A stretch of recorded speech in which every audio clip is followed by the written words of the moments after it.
রাস্তার মোড়ে মোড়ে মূর্তি বানানো যাবে না। মূর্তি বানালে আল্লাহর রহমতের পরিবর্তে গজব আসবে। এই শিক্ষা দেওয়া উম্মতকে, ওলামায়ে উম্মতের দায়িত্ব। নবীর ওয়ারিসরা এই সত্য ঘোষণা দিয়েই যাবে। কে নারাজ হলো, কে খুশি হলো তা দেখার কোনো সময় নাই, ঠিক কিনা? আজকে এই সত্য কথা না বললে কিয়ামতের দিন আগুনের কাঁচি দিয়ে জিভ কাটা হবে।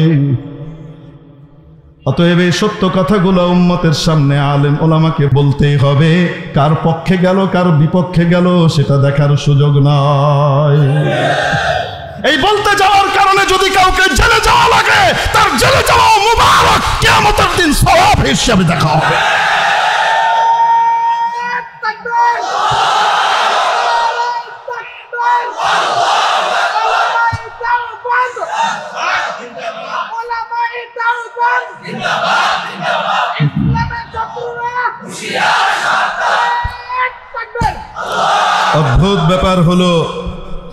অদ্ভুত ব্যাপার হলো মাশাআল্লাহ, মদিনার সনদে দেশ চলবে ঘোষণা এসেছে।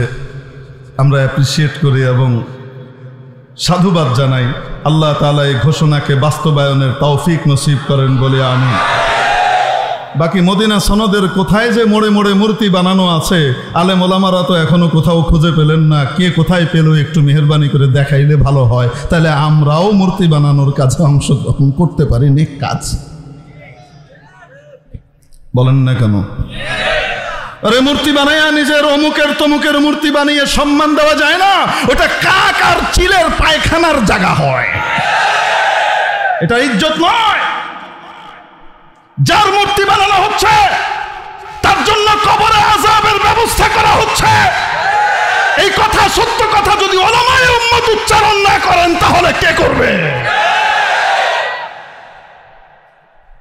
আল্লাহ বুঝ দান করেন, সবাইকে সহি বুঝ দান করেন, আমিন। তো বলছিলাম তালবাজ তেলবাজ সব জায়গাতেই তো থাকে কম আর বেশ। তো রাজা বাদশাদের দরবারে যারা একটু বেশি আসা যাওয়া করে, ইচ্ছায় হোক অনিচ্ছায় হোক, বতাকাল্লুফ তেলবাজ বকদরে জরুরত হওয়াই লাগে, কয় না কেন? হতেই হয়। এখন বাদশা যা ইচ্ছা তাই কয়। এজন্য বরদোস্তি পাদশাহ ওবর আওয়াজে খুশকোদ কা এতমাদ না তুয়া কর। বিশ্ববরেণ্য দার্শনিক বিশ্বকবি শেখ সাদি রহমতুল্লাহ আলাই তার জগৎ বিখ্যাত গ্রন্থ গুলিস্তার ভিতরে লিখেছেন, বরদোস্তি পাদশাহ ওবর আওয়াজে খুশকোদ কা এতমাদ না তুয়া কর। রাজা বাদশাদের বন্ধুত্ব আর নাবালক বাচ্চার সুললিত কিন্নর কণ্ঠের উপর আস্থা রাখা যায় না। কেন?